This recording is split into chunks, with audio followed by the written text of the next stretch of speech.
I'm excited today to have John Henao on the podcast. John is the founder and CEO of Go Staffy, a virtual staffing company that helps U.S.-based marketing agencies grow with top remote talent from Colombia. Before starting Go Staffy, he built his own digital agency, eWiser, and scaled it to 7 figures with a fully remote Colombian team. Now, his mission is to help other agency owners create real freedom by delegating smarter, growing sustainably, and building businesses that support their lifestyle. John's currently working on his upcoming book, The Freedom Agency, which is all about helping agency owners to scale sustainably using systems, remote teams, and smart delegation. He's also launching a podcast soon called Go Accomplish More, where he'll be sharing real conversations with entrepreneurs, agency leaders, and high performers about what it really takes to grow. Outside of work, John's a proud dad, a man of faith, and he's passionate about a healthy lifestyle. And you'll often find him out on a walk with his dog Chase. John, I'm so glad you're here. Thanks for being on the show.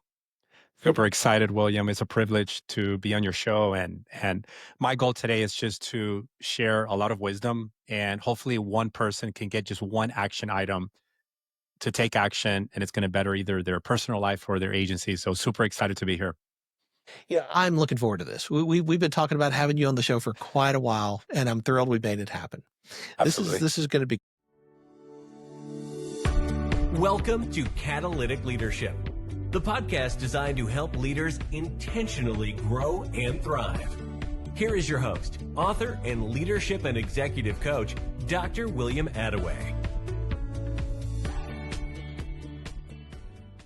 Let's start today with you sharing some of your story with our listeners, particularly around your journey and your development as a leader. How did you get started? All right. Well, leadership for me has been a journey, right?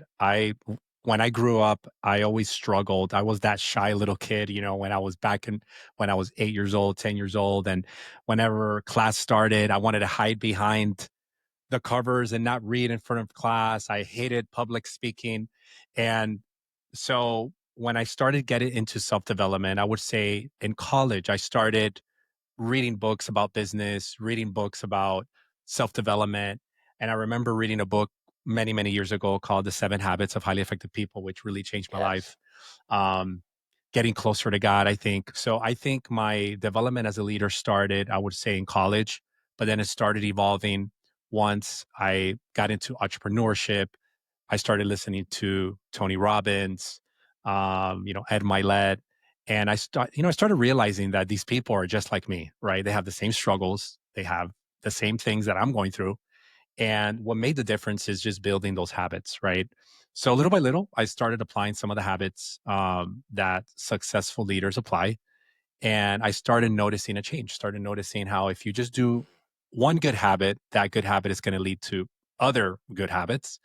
And it just multiplies, right? So it started, I would say, back in college, and little by little, it's a work in progress, right? I'm still trying to figure it out in many areas in my life and just getting better as a leader. I love that. And I love the progressive nature of it, John. And I think that's something that's important.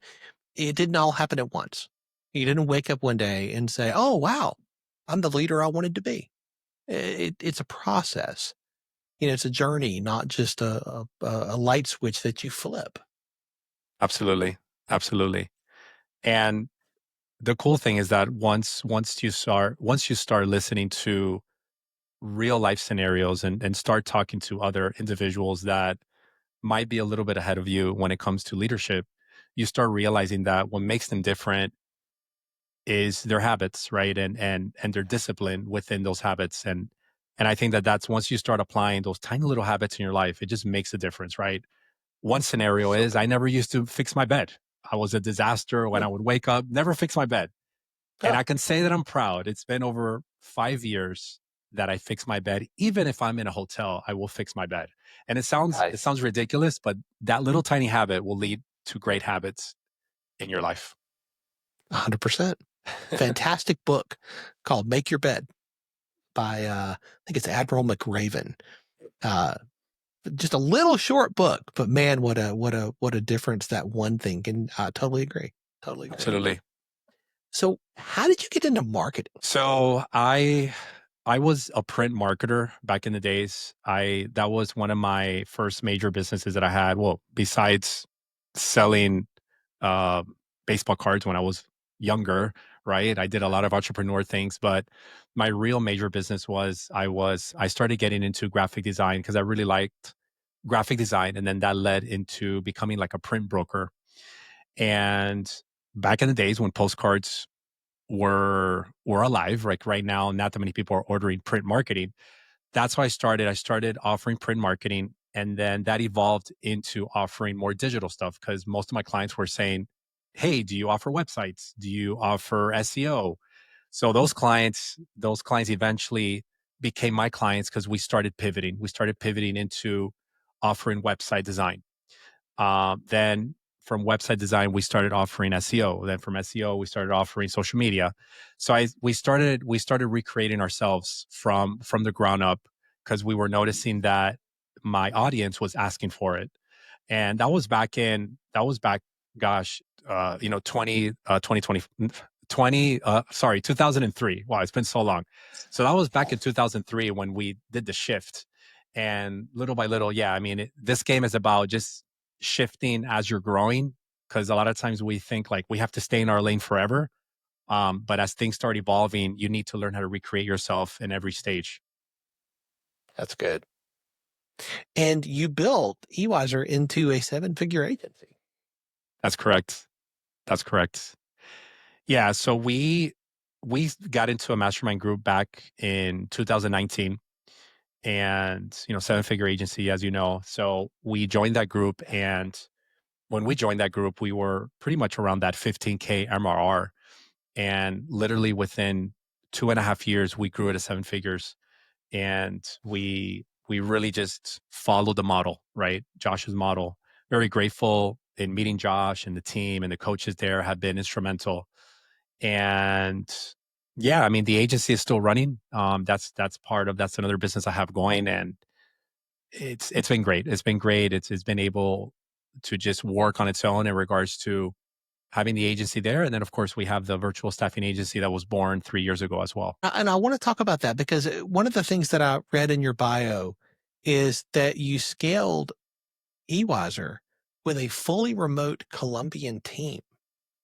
Now, there's a lot of opinions on how you scale an agency, what this looks like, what your team needs to look like. You did this. You got the t-shirt. Like, you made it, but with a fully remote Colombian team. Like, was that your strategy going in from the beginning? Yes. Yes. So when I started my agency, um, we started with one team member because my family has an export import company, and they had their business in Colombia. It's a US company, but they had an office in Colombia. And I mean, all of our team members at that time, back in 2005, 2003, we had all of our team members were here in the States. And my older brother told me once, "Hey, John, I think it would be a great idea that you could hire in Colombia to lower your cost. Start with one. You can borrow a space here in my office. That's okay." And we did. We started doing that. We hired one person. Then eventually I moved out of that office, got my own office, and that's how it all started. I mean, we didn't have a niche. We weren't as structured. When we joined 7-figure agency, that's when things started happening in regards to getting our things aligned. And the biggest thing, William, is that a lot of people think that when you're growing a company, a lot of times you're just focusing on revenue, and they're saying, "Yeah, my company is reaching," but in the end, they forget about that. Profit. I mean, profitability is very important, right? That's right.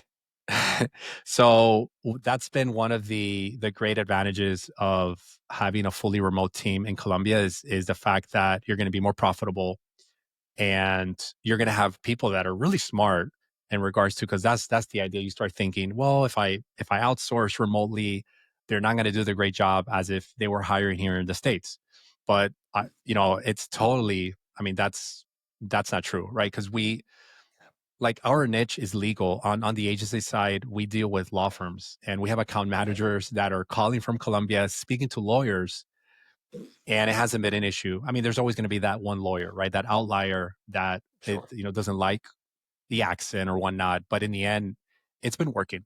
It's been working. It's remarkable. And now you take what you learned through your experience with your agency and you're teaching other people.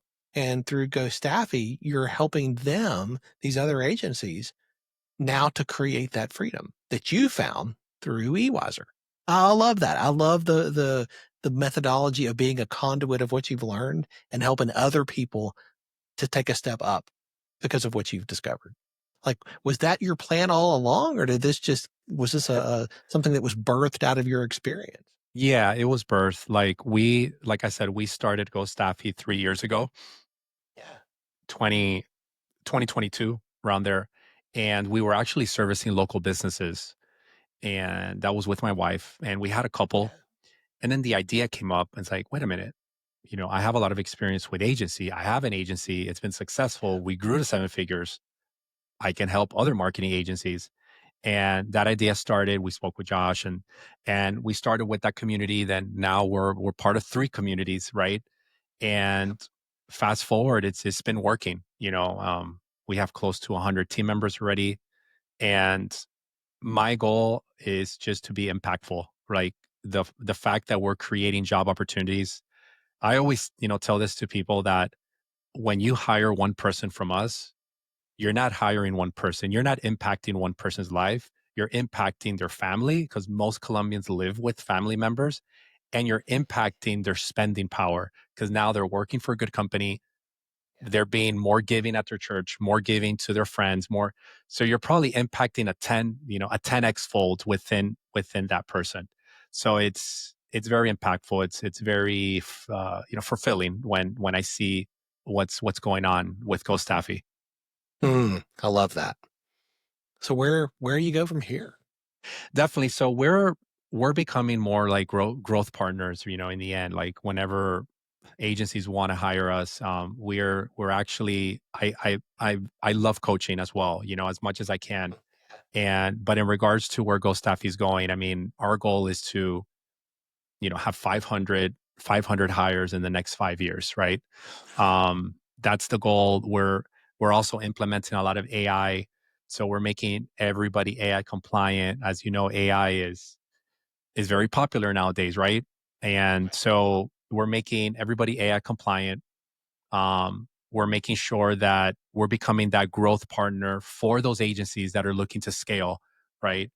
And that goes with giving them any SOPs they need, giving them any onboarding tips, right?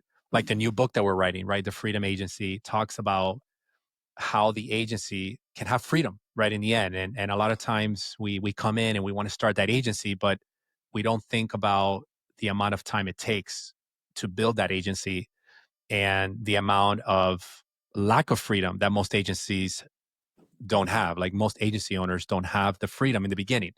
So our goal is to be that growth partner to help that agency owner figure out the hiring process, structure, and just helping them, guide them along the way, right? And not just be that agency, that virtual staffing agency that just says, we're just going to find you someone and that's it. You're on, go on, you can do it yourself.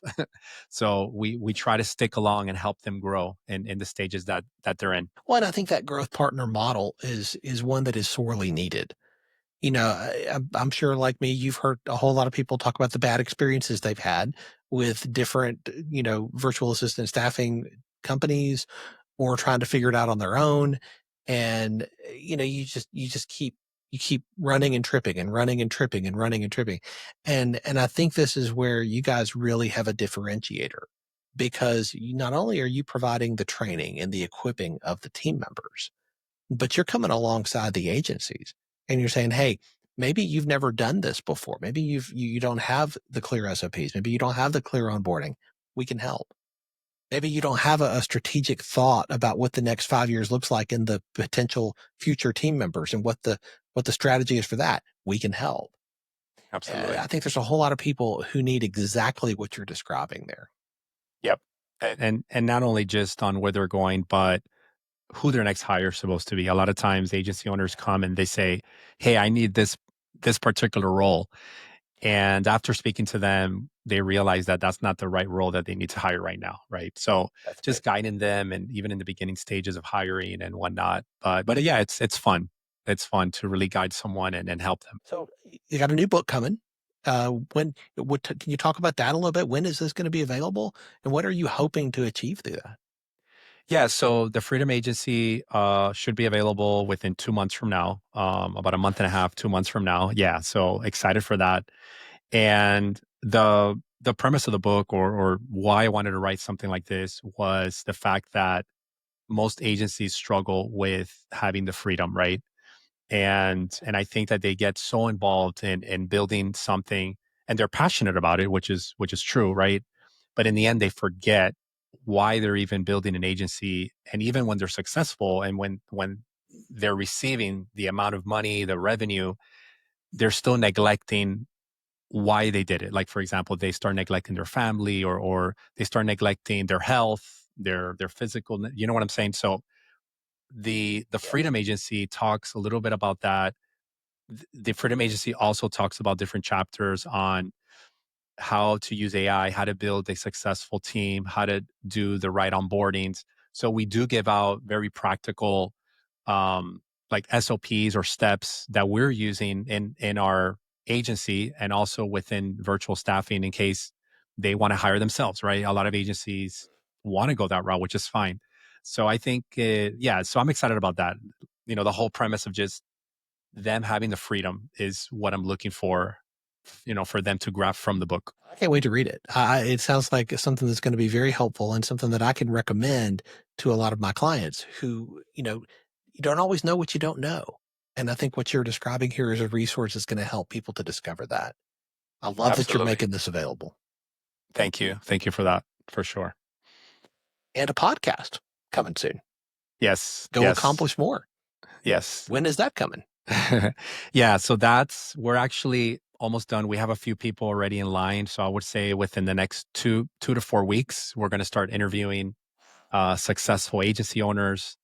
And yeah, the whole idea of the podcast is just interviewing others that are accomplishing more in their life, and they can share a little bit about their struggles, because everyone goes through struggles before they hit that success, or they're in that success mode.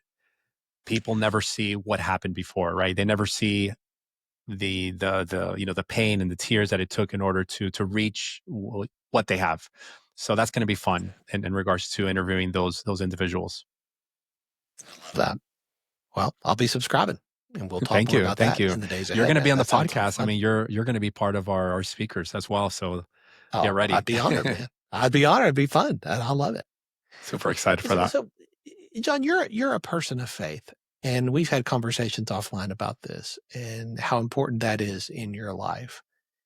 As you think about the whole sphere of your life as a business owner, I mean, how does faith play into that? Like, where do you see that flowing, not just as a part of your life, but through you? Okay. Yeah. I mean, I got close to God when I was 20. Like, I never grew up in a Christian background. I mean, my parents were Catholic. Nothing wrong against Catholics or anything, but um, never had a relationship with God, right? And at the age of 20 is when I really surrendered, and my life started changing at that point. Met my wife, started getting involved in church, was part of the worship team and all that. So definitely from the age of 20 until now, faith has been really a big part of my life, and really giving honor to God, and with everything that I do, right? I believe that everyone has a platform, right? Whether, people think that the closest people to God is the pastor, right? Or the person that is above, but Right. that's not true, right? In the end, I think we all have a calling, and I think that God has called me to be an entrepreneur. And I think that there's a voice. There's a voice, or you have a voice in the platform that God gives you. And I think for me, it's been in the entrepreneur space.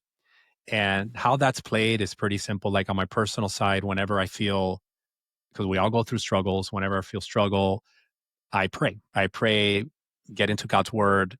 Sometimes I just need to hear a worship song, right? And really just meditate on the words. And I feel like God tells me, hey, God, John, don't worry. Like, things are going to get better. And I feel like he speaks to me in a certain way through God's word, obviously, what I need, right? And sometimes it's not just on what I'm reading biblically, but it could be maybe a friend of mine that I call that I know that he gives me sound advice.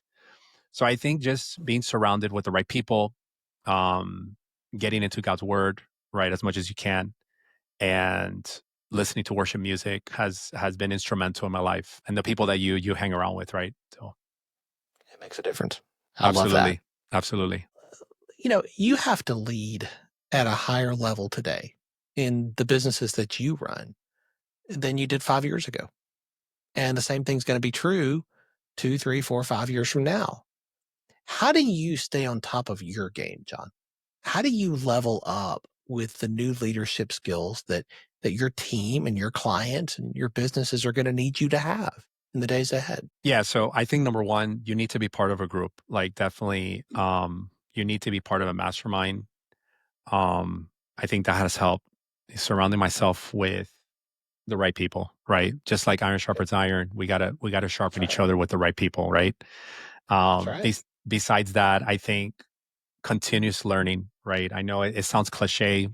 I'm sure people have heard it, but you need to be constantly reading, listening to audiobooks, podcasts, and what you feed your mind, right? It's what's going to allow That's you right. to, and those struggles that you're having, and because business is hard, right? Running an agency is not easy, and you're going to have those ups and downs. So I think always reminding yourself that other people are going through similar situations or went through similar situations that you did. So hearing their story on a podcast or listening to a certain book and hear their story, it's really motivational. So I'm constantly feeding myself the right information. And I have like two or three people that I'm constantly calling, and if I feel like I'm That's stuck, good. I ask them questions about, hey, what should I do? And that's why once you're part of a mastermind group, that's why you're going to build friends like yourself, like William. I mean, definitely, I know that I can call you and you're going to give me sound advice, right? I mean, and you're part of the same, the same group that we're in, right? Yeah, Um, absolutely. but I really believe if the leader is not growing, your organization is not going to grow. You're the ceiling of your growth. And so sometimes I'm hard on myself on that Good. because if I'm not growing, my team is not going to grow. I mean, that's simple. And like Tony Robbins says, if you're not growing, you're dying. So That's that's right. constantly reminding myself that I need to be growing. And that's in every area, not just in leadership and what I'm doing, but in every area, because everything, how you do one thing is how you do everything. That simple, Mm, yeah. Yeah. right? No, so true. And I think Robbins is correct. Stasis only exists in a laboratory. You're either growing or you're going the other direction. You're not the same. Nobody stays the same. Correct. And I think sometimes we have this misconception that we can. And it's a cute myth. It's just not true, not rooted in any kind of reality. That's not. As you are continually learning and continually in that growth posture, is there a book that has made a big difference in your journey that you'd recommend to the leaders who are listening? I would say the two books that stand out are Atomic Habits by James Mm, Clear. That's a great so book. good. Yeah, Yeah. so good. And then one that I said earlier, The 7 Habits of Highly Effective People. I Yes. love that book. I mean, besides the Bible, of course, I think you can get a lot of wisdom from the Bible too, but I think those Absolutely. two those two are by far um stand out. And doing the habits, like getting like just acquiring new habits every day is not rocket science. I mean, I think people know what they have to do. And I think what overwhelms people is that I think that people they feel sometimes like, let's say if you want to start working out, sometimes people think that they have to go to the gym Monday through Sunday and be at the gym for 2 hours. If not, then I'm not going to start at all. Right. Right. And like, what am I going to, if you tell yourself, oh gosh, but I just don't want to go to the gym and just work out twice a week. Well, start twice a week, start some momentum. Right. Yes. So yeah, I think Atomic Habits says one thing. The book talks about how you need to become the identity of what you're trying to accomplish. So if you say, I am athletic, I am a fitness person, what do fitness people do? They work out. So if you're going to the gym once a week or twice a week, you start with something, you're developing an identity within that habit or what you're trying to accomplish. And when you build an identity, then it's going to be really hard to not follow through, right? Because then you're going against your identity. So that's what stood out for me in the book. That's one of the things. I love that. 2 great reads, to be sure. John, I think sometimes people can look at the highlight reel that a leader like you has on social media, online, and they can get a misconception that, oh man, John is so successful. He's never struggled. He's never dealt with the stuff that I deal with every day. He's never had to really wrestle like I do. And that's because the highlight reel only shows certain things. And one question that I love to ask the people who we have on the show is, if I had the ability to snap my fingers and solve one problem in your business right now, what would you want me to solve? I would say to fix all my operations and automations that are taking place right now, because it's either going to be a systems problem or it's going to be a people problem. I always look at when, if you're having any issues with retention or sales, like either revenue or retention, right? There's either going to be 2 problems. It's going to be either a system problem or a people problem. And I think right now, yeah, because people, I think if we have to grade ourselves, I think that we have a great team. We're not perfect by all means, but usually the people have the capacity, but their systems need to be tweaked. So I think if you are that system engineer, if you are a system, engineer, professional systems person, then that's what I would want, to go in there and just snap everything, get all the automations in place and have it done within 24 hours. I would pay whatever you want. But it's a work in progress, of course. So it's a work in progress. 100%. And unfortunately, I can't snap my fingers. Unfortunately, right. Yeah. And you know what? And this is for everyone out there that they think that their operations is never going to break or whatnot. But every time you reach a ceiling, every time you reach 1 million, then you reach 2 million, things are going to break. Things are going to break. And that's okay, right? Once things break, then that gives you the opportunity to find out, how can I improve this? How can I make it better so that area won't break again? But then something else might break. And that's the beauty of operations, I guess. Well, and I think it's something that we can get excited about, as odd as that sounds. Yep. Because that means we've hit a new level. Correct. And Correct. As the old saying goes, new levels bring new devils. I mean, you've got to, as you hit new levels, you're going to have different problems. You're going to have new problems. That's okay. That means you hit a new level to be able to do that. Exactly. So now you get to deal with that. That's not something to cry in our soup. And you can apply that as well in your personal life. Before you hit that level, you got to be broken, right? There's sometimes you got to break, or there's a point that you're like, okay, I give up. I need to learn this, right? Or you surrender yourself to God. You say, hey, I need help in this area. I got to humble myself. I need to find help. I need to find the right mentor. And so I feel like everybody's going to have a breaking point in regards to, and then it's what you do from that breaking point that's going to allow you to grow. So good. John, I, as always, every time we talk, I just want it to keep going, because I learned so much just listening to you, man. It's amazing what God has done in you and through you in so many different arenas. I know our listeners are going to want to stay connected to you and continue to learn from you, and more about what's happening over at Go Staffy and how you guys can be a part of their business, their agency. What's the best way for folks to connect with you? Well, they can connect if it's on social. They can connect on Instagram. It's John Henao. They can go there. I publish a lot of content there. On Facebook, the same thing. It's John Henao, or just search my name and you'll pop it up. If it's the website, if you're interested in staffing, or just want maybe guidance on your operations with no commitment, you can go to Go Staffy. That's Go and then staffy.com. So gostaffy.com, you can just fill out the form and we can talk. I love it. We'll have all those links in the show notes. Great. John, thank you for your time and your generosity today, man, and sharing so freely from what you've learned so far in your journey. Well, thank you for having me. It's a pleasure, William. I appreciate it.